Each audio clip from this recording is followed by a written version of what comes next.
We're back on the air on our webcast to a briefing of the BBG. I'd like to introduce a wonderful civil servant who is serving, as you can see, in a very glamorous location north of here with the president, and who I consider my boss in this job. So, Ben, sorry you can't be here. Hopefully you can be here in a future board meeting. But thanks for addressing us here today. I want you to take it away. Well, thanks, Jeff. And again, I'm sorry I couldn't be there. I intended to be in town this week, but with all the circumstances taking place around the world, particularly in Iraq, the National Security Staff is providing some additional support here to the president. At the same time, a commitment to Jeff Shell is unbreakable in my view. So I was glad that through technology I'm able to join you. Let me just begin by thanking you, Jeff, and the rest of the board for your leadership. I think we're very enthusiastic that after some turnover, we now have a very strong board in place at a critical time that's going to bring new energy and expertise to U.S. international broadcasting. So let me just begin by thanking you for what you're doing to enhance Voice of America, Radio Free Europe, the other components of our international broadcasting, Radio Free Asia, Office of Cuba Broadcasting. I just want to let you know that, for starters, President Obama has been increasingly focused on this issue of international broadcasting. We have updated him on the efforts that the BBG is undertaking, the various reform proposals that are moving forward. We recently were able to meet with him to go through those different proposals. He reiterated both the historic legacy of U.S. international broadcasting throughout the Cold War and the years that followed, but also I think identified that we are at a critical moment where we need to up our own game here. Let me also just say at the outset that we're very grateful to the thousands of journalists, communications professionals who are dedicated to this mission, particularly those who are helping to get information into some of the more remote and frankly repressed corners of the globe where people are not able to receive independent sources of news and information. We know that this comes at a great sacrifice, and I know in particular we're thinking of Basha Fahmy, the Al Hurra correspondent who has tragically been missing for 2 years in Syria. So just to step back and frame the discussion, we see an increasing need for information to reach peoples, again, who are in areas where they cannot access information. The traditional role of the BBG in helping to facilitate the flow of information around the world. But also, just frankly, we see an increasingly populated space around the world. Russia Today, for instance, has obviously been very broadly disseminated, as well as other state media and independent media. And it's a good time for us to step back and think through how the U.S. is communicating, how the independent agencies under BBG are operating, and what additional steps that we can do to, again, meet the challenge of getting information out in an increasingly competitive environment. We welcome the fact that there have been serious efforts on the Hill in both houses of Congress to address some of the challenges confronting the BBG and to make sure you have the tools, authorities, and structures needed to communicate with a global audience here in the 21st century. I think I'd just say about the reform efforts that we agree with the broad aims of the reform.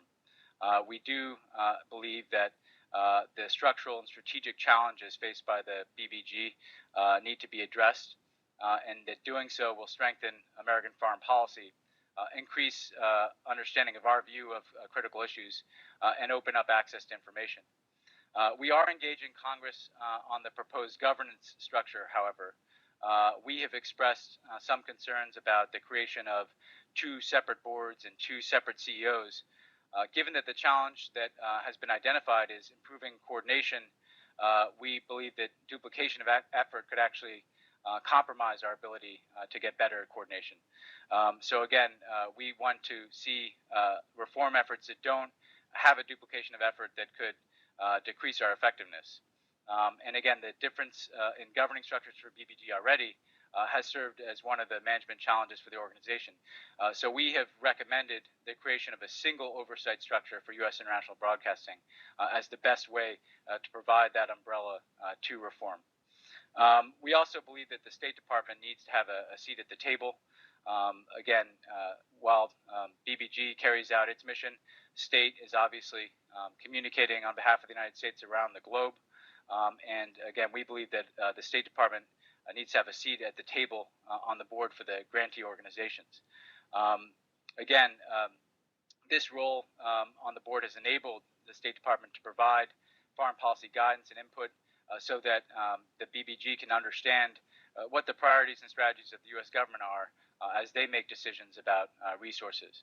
And without this input, we believe broadcasters will be handicapped in their ability to achieve the stated mission of advancing freedom and democracy and supporting open societies and information. In addition to the structural reforms, we believe it's important to address strategic requirements for U.S. international broadcasting. And that goes, frankly, beyond some of the reforms in the legislation. So, for instance, we believe it's important to shift additional resources to engage global audiences and to focus locally only when there are compelling reasons to do so. We're in a global information environment. We need to have the ability to communicate globally. There will, of course, be priority countries, for instance, countries where there's not access to free information, where it will be necessary to communicate locally and specifically in certain language and with certain publics. But we don't want the local mission to come at the expense of also having the ability to broadcast and communicate globally. We also, frankly, need a capacity to produce compelling and relevant content for that global audience as well. And that includes looking at producing beyond news, but also other programs that, frankly, meet the audience where they are with the type of content that they're seeking. And nobody should be better at that than the United States of America, given our mix generally of not just being the leader in the world at having an independent media and a vibrant press, but also being a cultural leader in the world.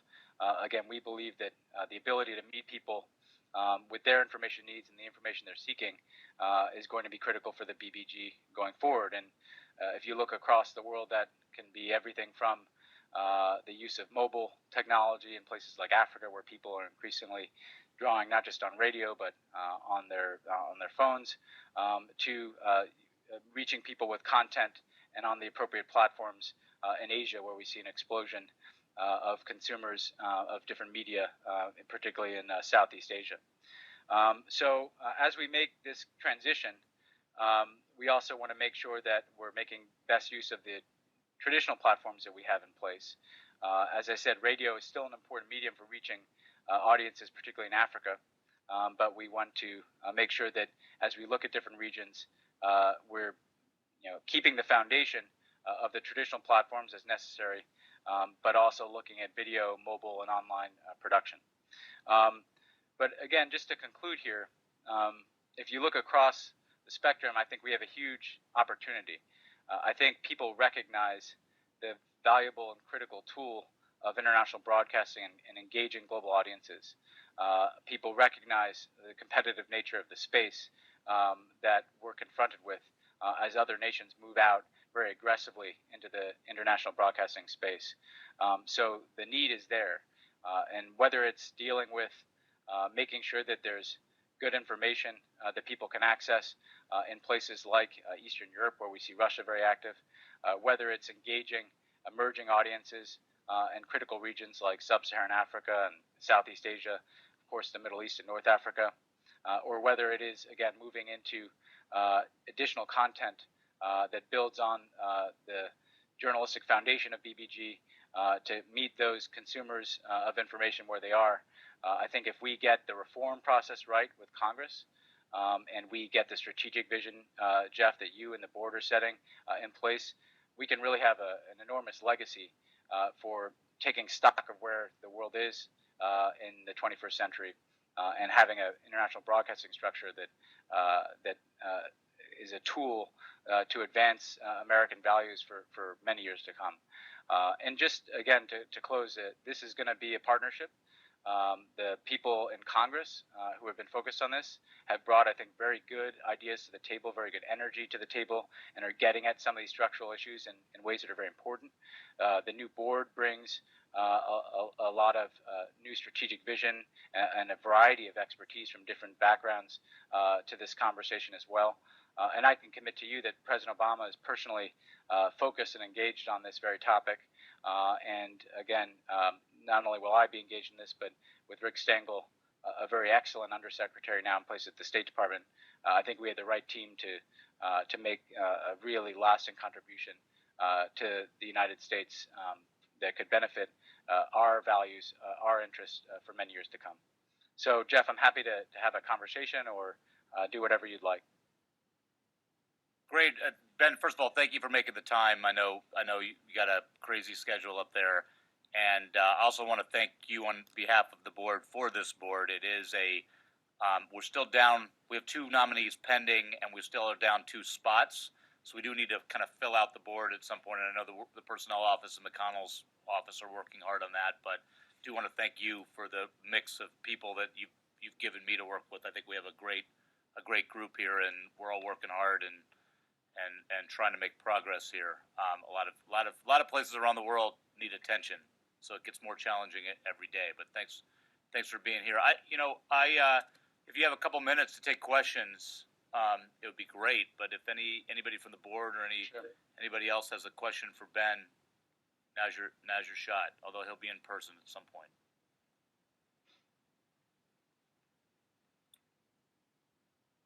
I'm not going to be shy. I always have some, but Rick, why don't you start? Hey, Ben. How are you? It's Rick Stengel. Hey, Rick. Since I was originally going to have a conversation with you and put on my old hat as a journalist, I have this list of 123 questions that I want to ask you.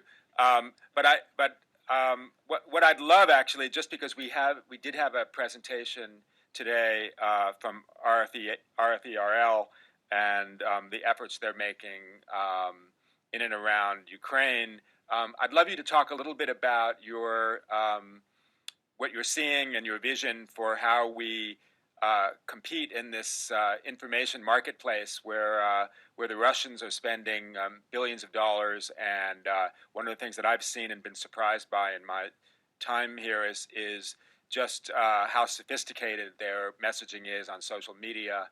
And like you, I thought, well, this is an area that we should own, and we don't really own it. And I think everybody would benefit from your vision of how this is playing out. Well, it's a perfect test case for the environment we're in, Rick.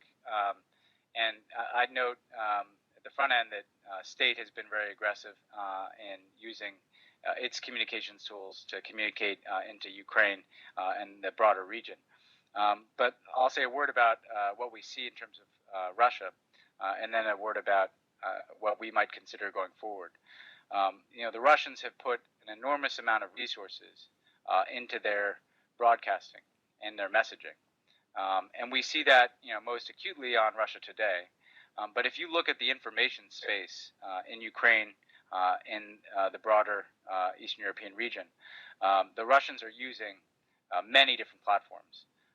You see things on YouTube, you see things on Twitter, you see a broader use of social media that incorporates their television broadcasting but goes way beyond it.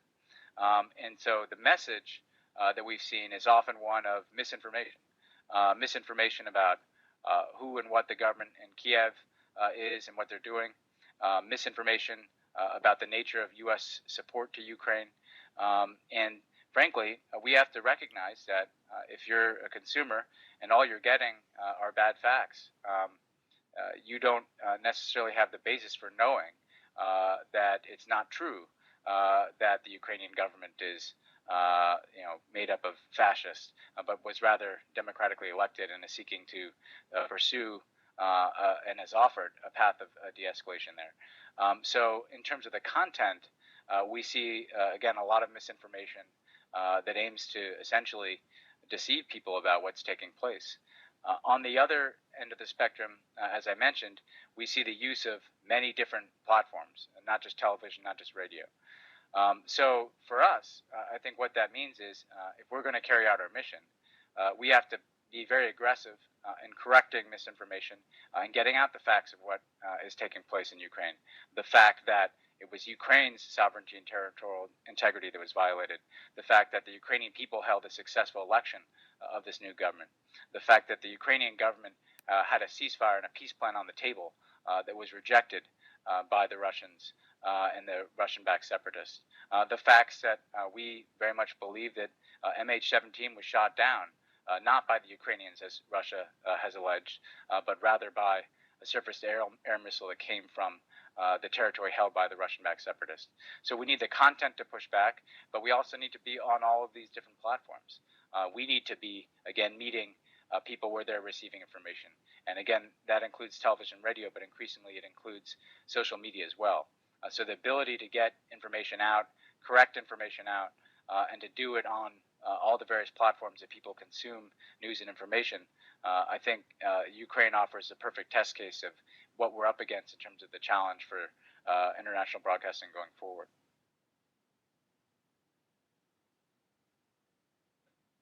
Go ahead, Matt. Yeah. I actually don't have a question. The questions I have, I don't know, they're open forum questions, but this is Matt Armstrong. I just want to say thank you for your time. Thank you for what you've said. I appreciate it. And I have to leave, so I just want to make sure you didn't take it personally. So, again, appreciate it. And I know Jeff and Rick and Ambassador Kroc will ask some good questions. So, again, thank you for your time.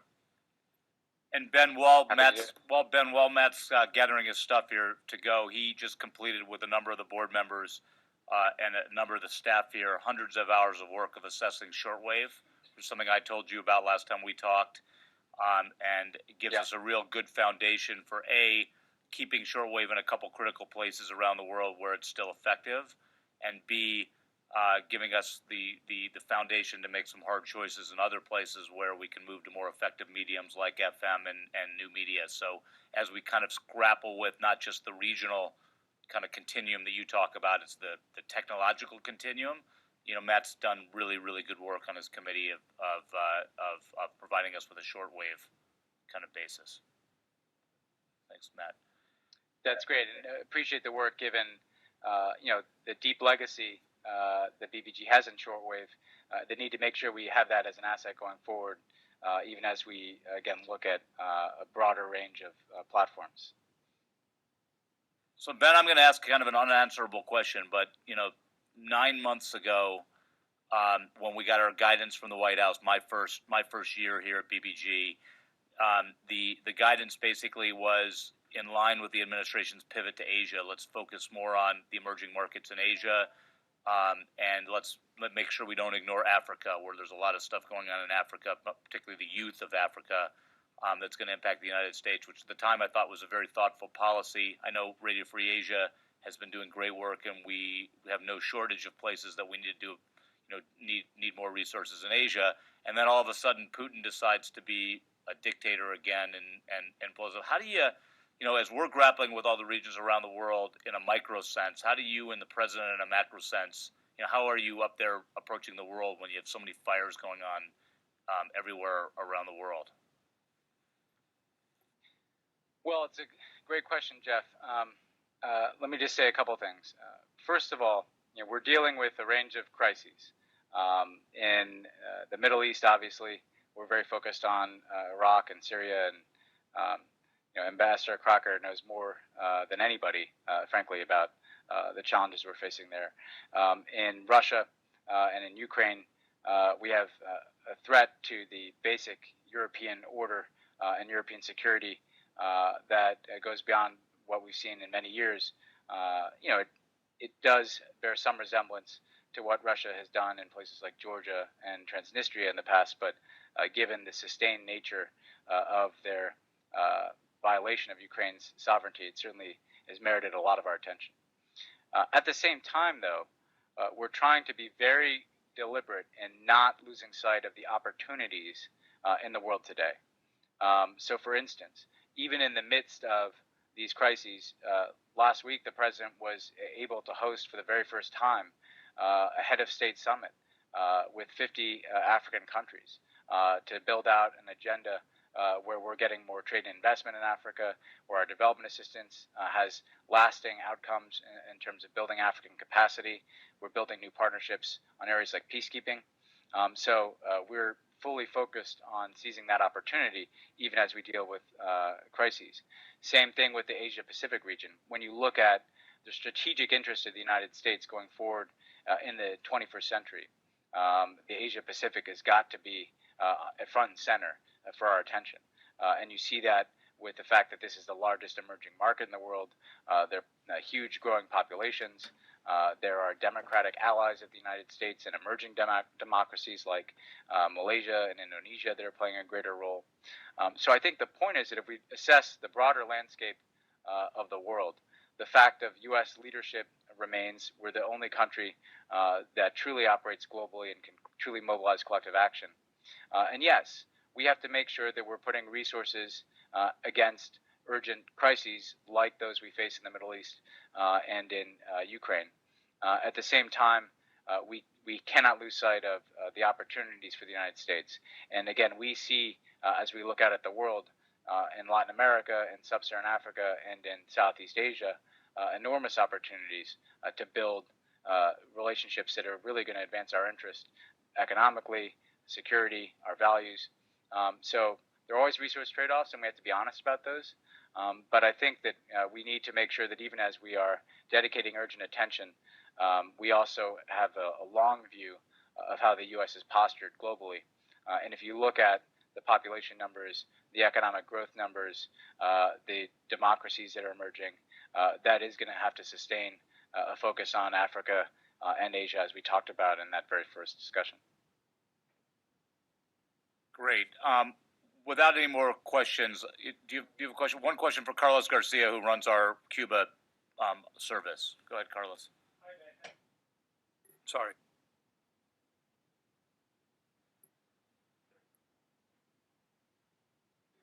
Well, I'm not doing it right. Here, there you go. You're on. I'm just going to keep it. I'm sorry. It's I not can hear working. you, Carlos. Yep. How are you? How do you view the U.S.-Mexican border the crisis that we have now?